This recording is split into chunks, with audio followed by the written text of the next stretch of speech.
Hey guys, it's me Ellie again. Thank you for watching this video. Today I want to talk about autism and its relation to COVID-19 in some respects anyways. I know that this is impacting a lot of people's daily routines and changing things up a lot, especially in this chaotic environment that we're in right now. My heart does go out to the younger ones who are struggling and going through this time. Autistic and neurotypical alike, actually, because I know that a lot of kids, high school seniors, they can't attend prom. They couldn't attend prom this year. Some graduations were either put off or canceled entirely. Spring break could have been canceled for a lot of people. And I know that this impacts a lot of the freedoms that adolescents want to go through in the summertime, but they really can't do a whole lot because of all these shutdowns going on. So my heart does go out to those people. I will also say that when people talk about things like isolation and quarantines and social distancing and things like that, a lot of people are putting it into the light that yes, we do need to do this and you know, we got to protect ourselves from COVID-19, oh my goodness. To make it clear, I don't downplay the importance of social distancing. I don't downplay the importance of hygiene and things like that. I actually am about 7 credits away from getting my bachelor's degree in public health education, which is kind of funny given the timing of everything that's going on now. I will definitely say that even though it's important to have good hygiene, we shouldn't be in each other's comfort zones. We have those for a reason.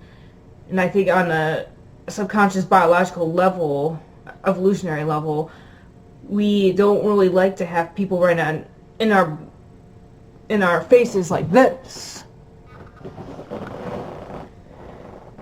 And it's for a reason, and I think a lot of it has to do with self-preservation in the sense that people carry germs, they carry viruses, bacteria, and things like that. We don't know what anybody's got. So I feel like a lot of the stuff we're doing now, like, you know, maintaining certain distance from each other, we should have always done that to begin with. I feel that with a lot of these things, like washing your hands enough, that should be done. Anyways. Sanitizing shopping carts. That should have always been done because you don't know what people have, especially COVID-19 or not. You don't know what people have. At the same time, I don't think people really understand the value of human contact. And I feel like people take for granted what people have as far as the relationships and such go. I know a lot of people are going stir crazy by not being able to go to work. A lot of people are getting impatient with each other. Parents are feeling the frustration that their children are having towards them when it comes to tutoring at home because schools have been shut down. Of course, people are saying stupid things like, oh, don't you people love your children? You should want to spend as much time with them as possible. Well, reality is we all want our me time, and not going to work and such provides that me time in a sense. And people just want to live their own lives because we all have our own interests. We all have our own things we like to do, and sometimes we just don't want to be around other people. At the same time, when people are talking about going stir crazy, not being able to go to lunches with their girlfriends, to gossip about the other girls that are not there, or men are complaining about not being able to watch football together at the bars, or other things like that, I will definitely say this is how autistic people feel on a daily basis, COVID-19 or not. I feel like a lot of us are not given a shot because we're a little bit more awkward sometimes. We're more uncertain because from the get-go, we just were not given a fair shot. Our brains are wired a little differently, yes.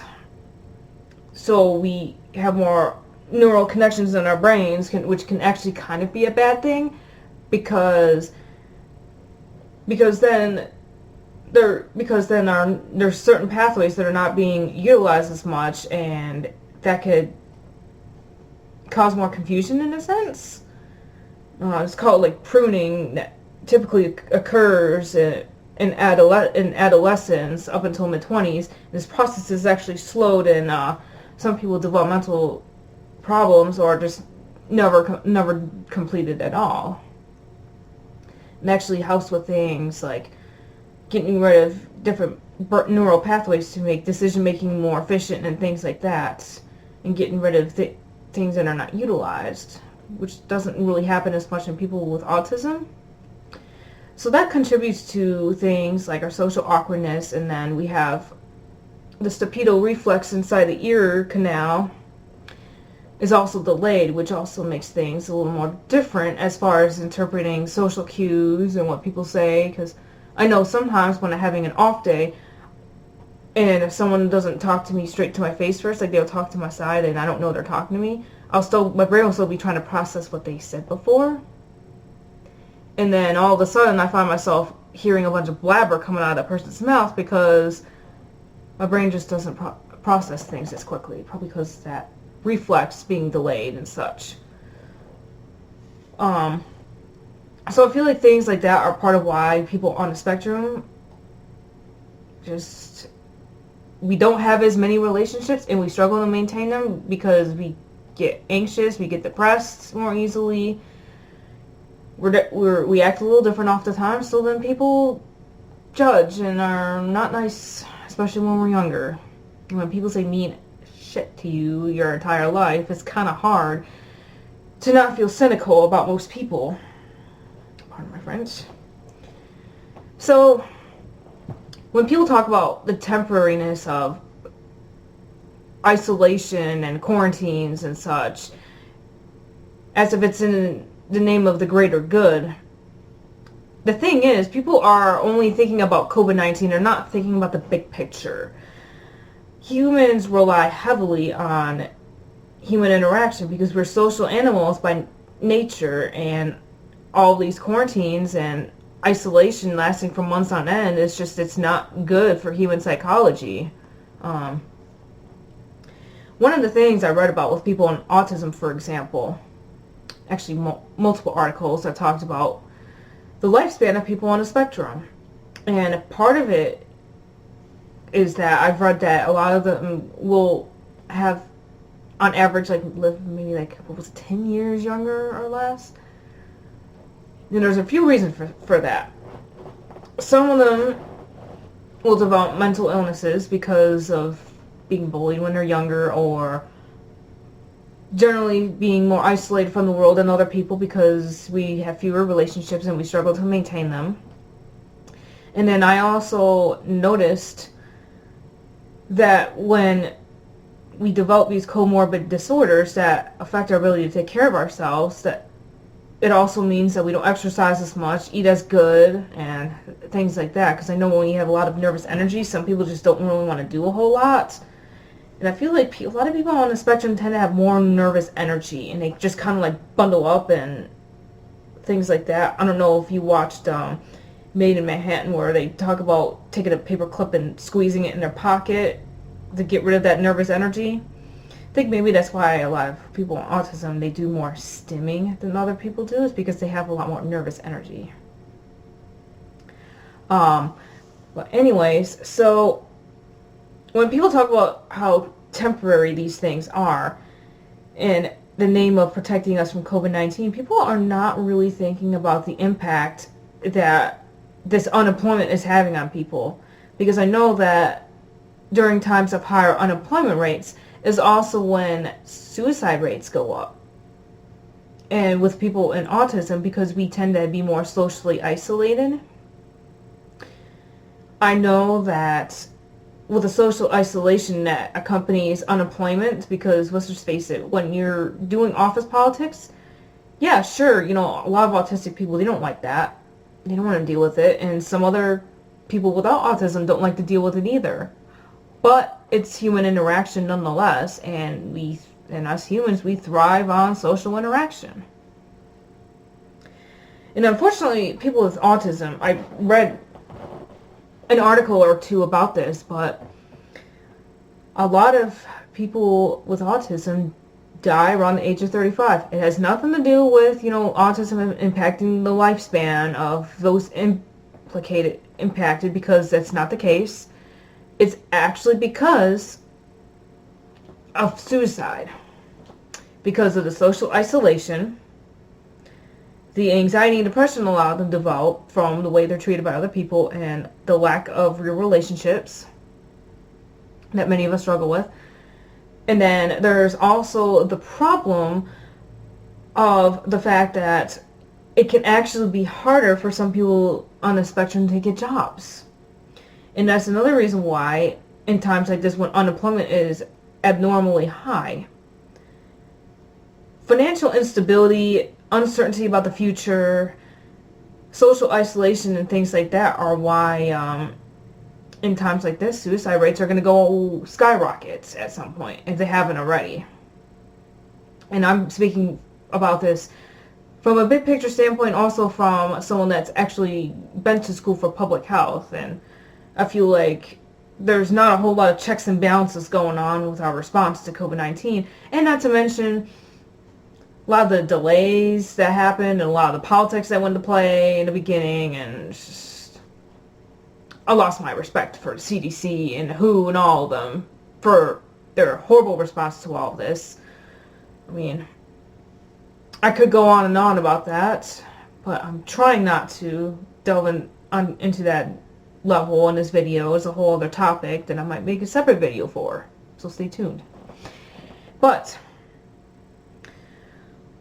another thing that bothers me about things like people pushing for these shutdowns to last longer and to push for more benefits for unemployment, my problem is that people are focusing too much on the COVID-19 of things, but they're not taking into consideration all health conditions, mental and physical. I know that because, sorry, I can't think of the full name of that drug right now for COVID-19. It was that said anti-malarial drug that Trump was so interested in using. That same drug is actually used by lupus patients to help with their autoimmune problems. And I know some patients cannot get their medicines because there's a high demand for it to be put into medical trials for COVID-19. And then I know that there's other drugs they're looking into trying that have been shelved for years that will also cost a ridiculous amount of money for each pill to use. It was an antiviral drug too, but a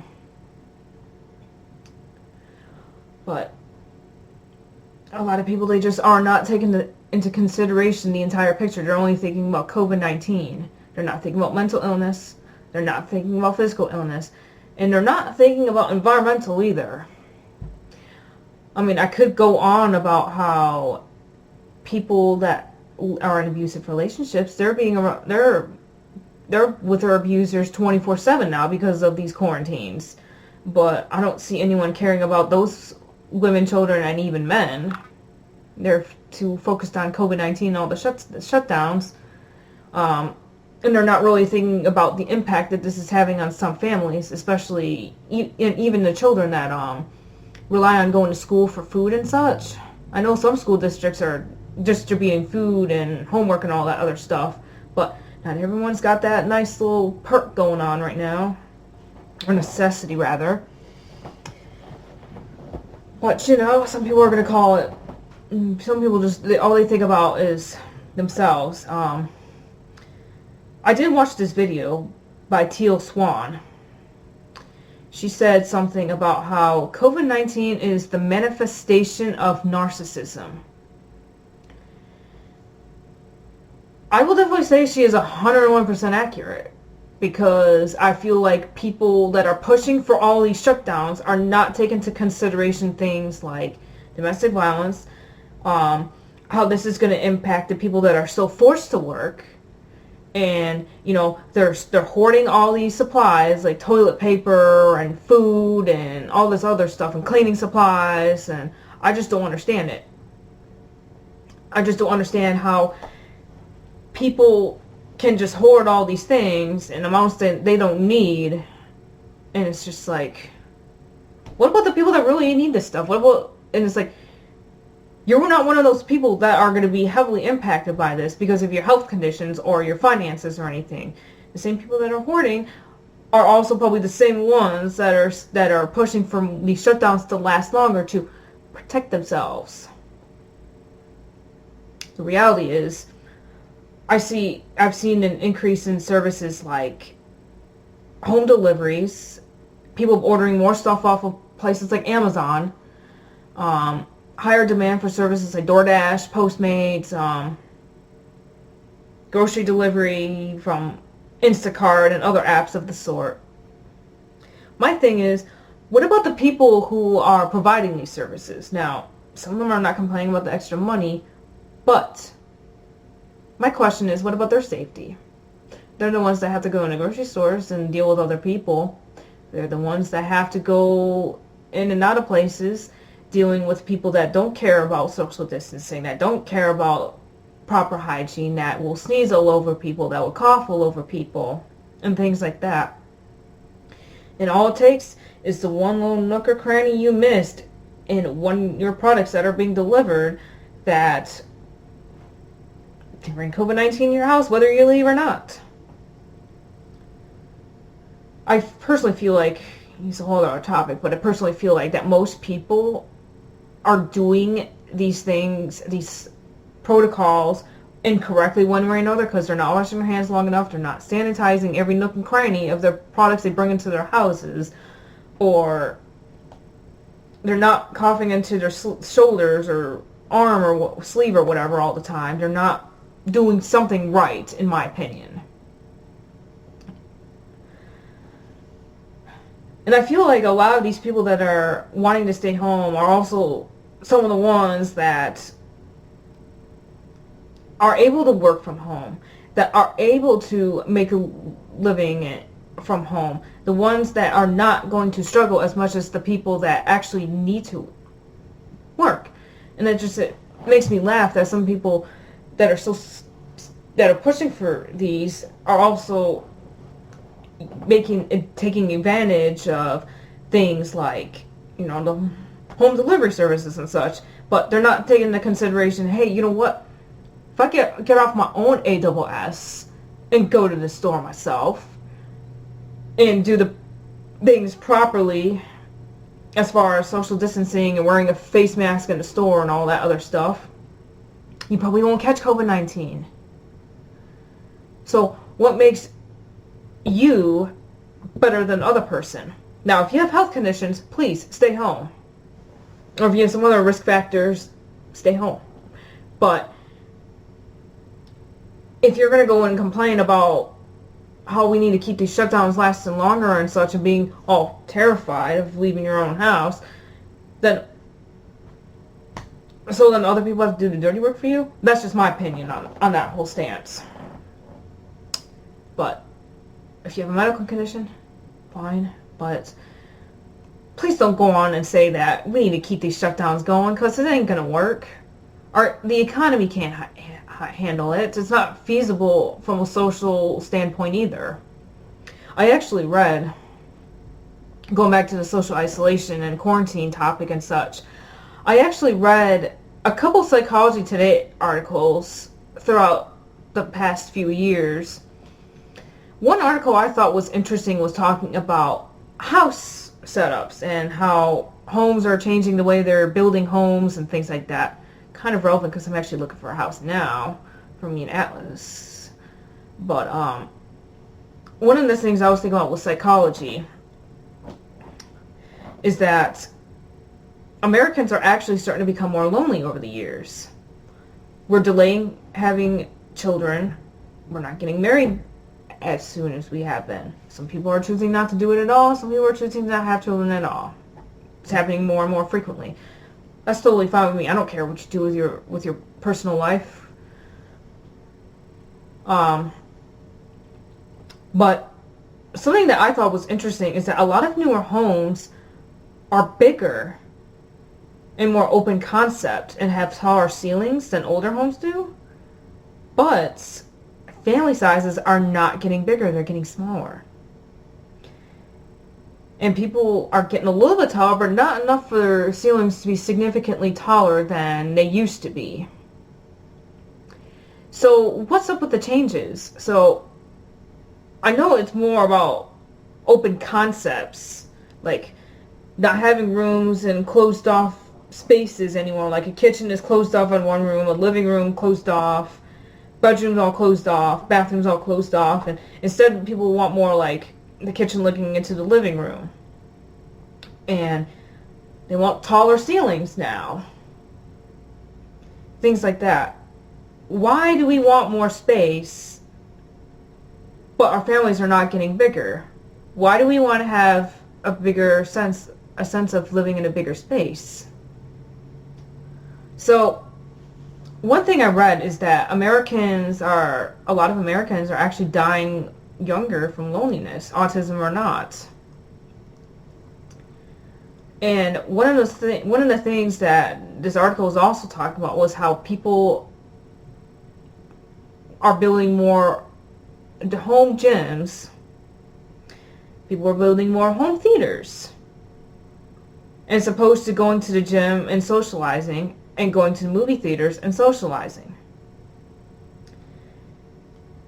And that, I feel like, goes hand in hand with the fact that our lifestyle here in the United States is just not in balance.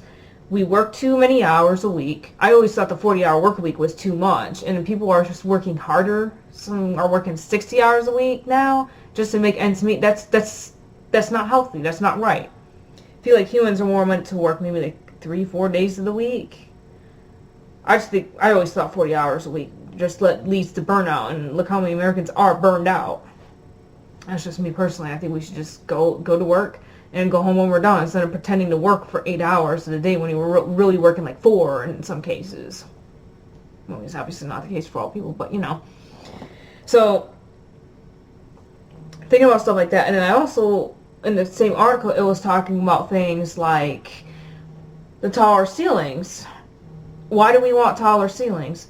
And it turns out that it might be because people want to have a sense of more freedom intellectually, instead of feeling more constrained and boxed in, like in older houses that don't have as tall of ceilings and not as tall of ceilings kind of thing. And then maybe it's the same thing with an open concept, like people want more openness in their lives, like if that makes sense, like more open and not constrained, not as hidden, which kind of makes sense in a way, because if you look at social media and Facebook, Instagram, and people are posting a little more stuff about their personal lives than maybe they should. I feel like even though people are more connected and wired via Facebook and Instagram and texting and such, people are also getting less human interaction. Probably because the hectic lifestyle we're living these days, where, you know, there's no more mom staying at home cooking all the meals and everything in most cases, and, you know, there's not a whole lot of people that are staying at home anymore. So I think that's kind of an interesting concept. But it is interesting that, you know, Americans are actually starting to die younger because of loneliness. And I feel like because of social media and things like that, people get depressed more because people only want to show, and oftentimes, the good things that are happening to them. And some people that are depressed see that everyone else is having all this good fortune. Oh, I bought a house, I'm getting married, I got engaged, I'm having a baby, I got a job promotion, I got a new job that pays more. And there's some people, they're going through a tough time and they see all this, and then I feel that we're seeing a lot more political divisiveness in our world today. And once upon a time, if COVID-19 happened and such, I feel like people would have been more open to the idea of like maybe some people that can't or don't want to wear face masks for their own personal reasons, which is a whole different topic in itself. But we can't always control the actions of other people. But yeah, so I just thought that was interesting. I really wish people would stop pushing for these shutdowns to last longer, and for people to push for more social isolation and things like that, because I feel like people are not taking into consideration that this does impact mental health severely, and they think it's just inconvenient. It's like, no, this is human nature, people. We are social creatures, and this amount of isolation is just not healthy. And I'm going to be honest, there are ways of socializing without getting everybody else sick. Like I said earlier, just don't be sitting in each other's personal space, like sitting this close apart. It's okay to sit 6 feet apart around a little fire pit or whatever. It's okay to sit a few feet apart when you're sitting on the front porch talking about different things while drinking a glass of wine or a beer or whatever. You don't have to, be in someone else's bubble in the grocery store. I mean, a lot of the social guidelines we're seeing now it should have been commonplace to begin with, to be honest. But that's just me. I feel like our government let things slide too much to the point where quarantines were pretty much mandatory just to try to get this thing a little more under control. But also because of human nature, and we are not in communist China here in the States, it's just not feasible to maintain shutdowns for several months at a time. Economically, psychologically, physically, it's just not, none of it, it's not feasible. But I will say that there are many diseases we don't know that exist. This coronavirus is one of 500 that have been identified, and only 500 out of possibly 10,000 or more strains of coronavirus have been identified and genome typed. So, surrounding all of us are going to be bacteria, fungi, parasites, viruses. It's all those things are going to surround us no matter what. So I feel like at some point we just need to learn to live with COVID-19 being around. And we have to learn to deal with the fact that we don't live in a sterile world, and we never will.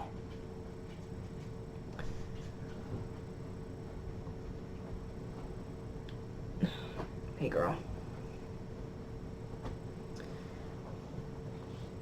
I feel like people are more afraid of things that are newer and don't seem to happen every day than they are of more common things that happen all the time.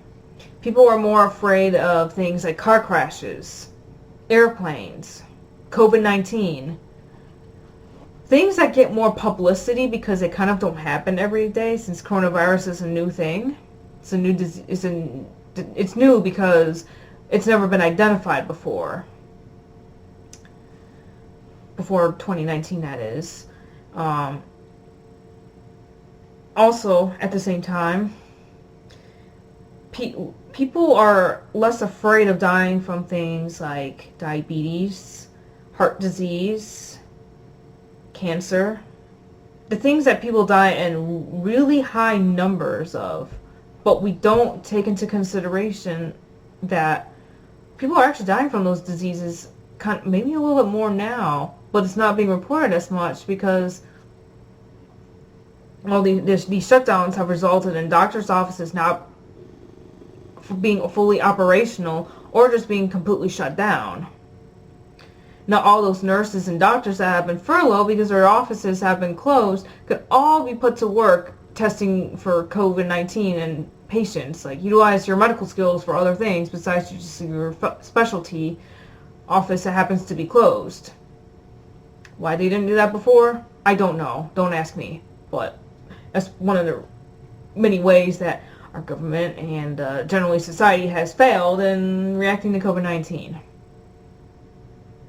There's actually this book I read years ago by a immunologist, I think, named Eleanor Levi, and I was talking about killer diseases and how things like SARS, mad cow disease, Ebola, and such are only the beginning, and how we're going to see more aggressive diseases. And it touched on to things like how we abuse pharmaceutical products because we don't treat our livestock right. Like, we give cows corn and things like that when we shouldn't. They keep getting sick because they're eating food that they shouldn't be eating. And when they're sick, they're given antibiotics to keep them alive, and so they can produce milk and meat and such, and cheese and stuff like that. And then at the same time, when they die from disease, and they're diseased, the bacteria that the farmers and such were using antibiotics to kill, those antibiotics are still in their system, and the bacteria are being exposed, and they're developing resistance to those drugs. And when those diseases get passed on to humans, those same antibiotics that we used on livestock are not going to work on these drug-resistant diseases. And that's one reason why we have these so-called superbugs floating around. And another thing that people are going to hate me for saying, but it's true, our use of hand sanitizer. One of the reasons why hand sanitizer, and even this book said the same thing, that the reason why hand sanitizer is actually not good is because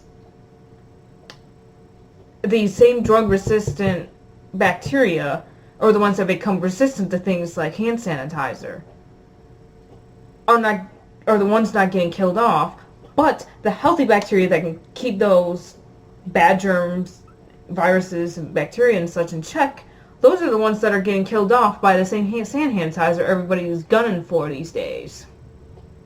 But people don't really think about that.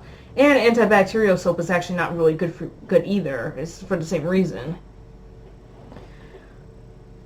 So I thought that tidbit was interesting. So making people use hand sanitizer to prevent COVID-19 might actually not even be that effective to begin with. It's more the friction of hand washing and such that's the bigger reason why viruses and such get killed.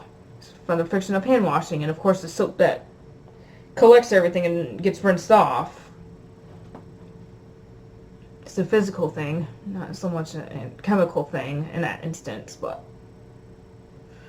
truth is inconvenient sometimes. But I can definitely say I hope and wish our government could get this, under better control and be more efficient in how they do things.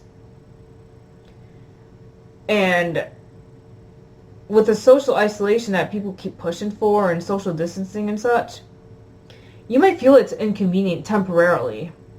But I will say this, for all you that are going stir crazy and, feeling lonely and such, now you know how autistic people feel on a regular basis. Now you know how other people with different intellectual disabilities that have few relationships feel. Now you know what it feels like to be isolated on a daily basis, COVID-19 or not.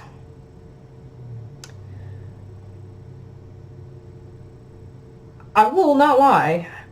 I am considered an essential employee in my field of work because I work in the construction industry now, not the medical industry anymore.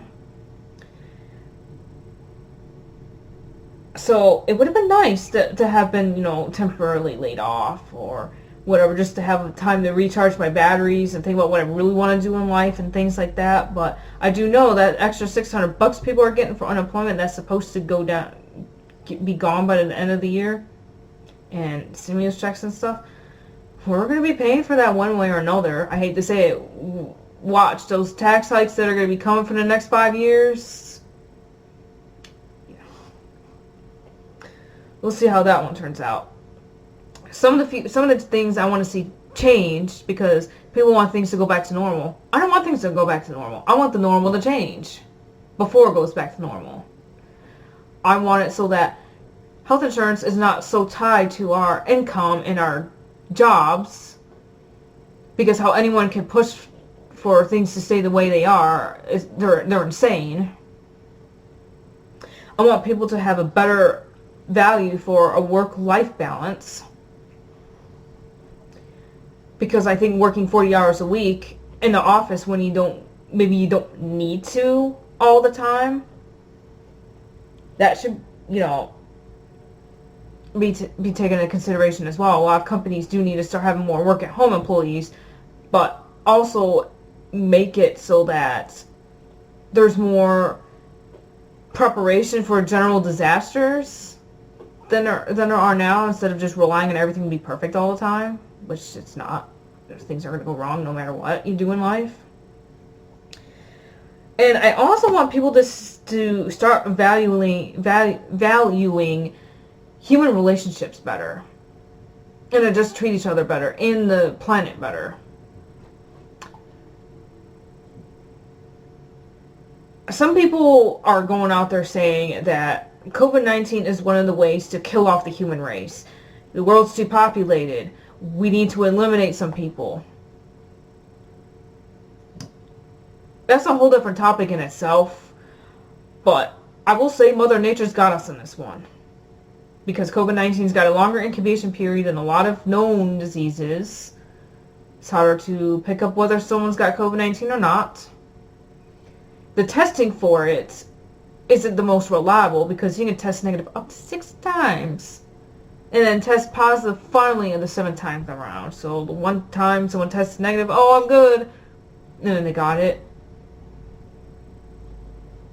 And then also, some people can test positive one day, negative the next, even though they have it.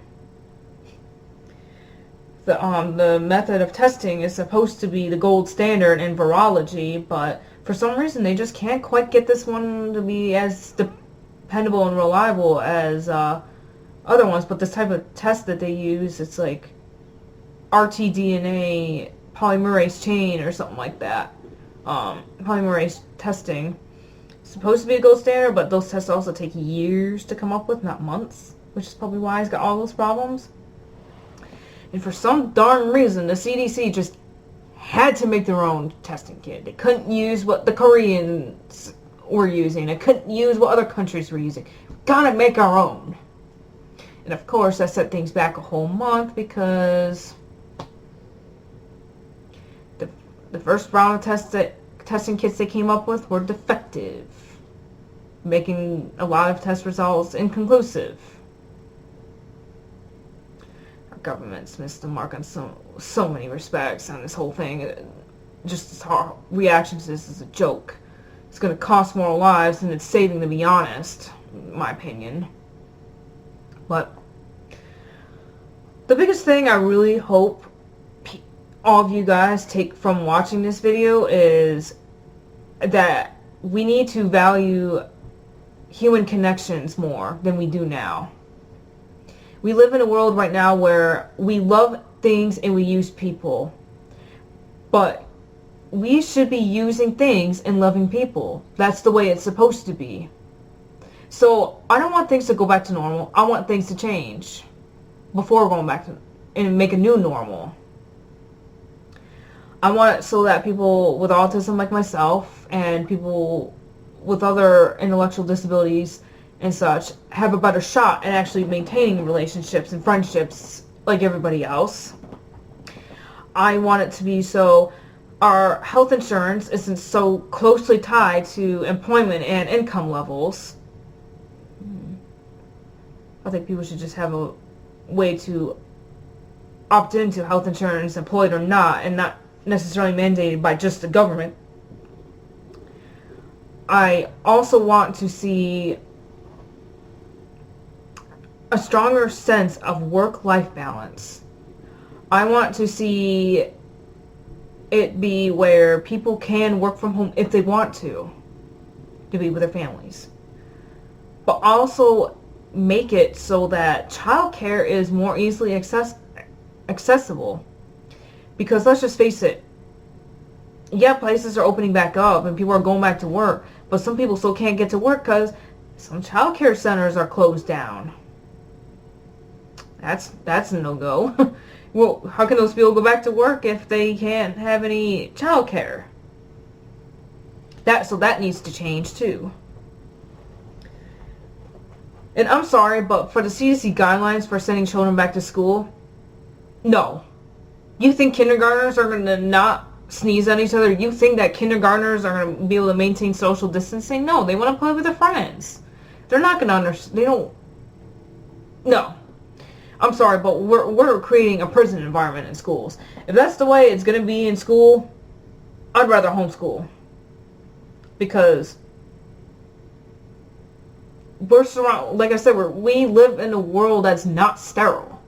COVID-19 or not, we're going to see worse diseases until we Americans and we, the world, start taking better care of our livestock, start taking better care of the environment,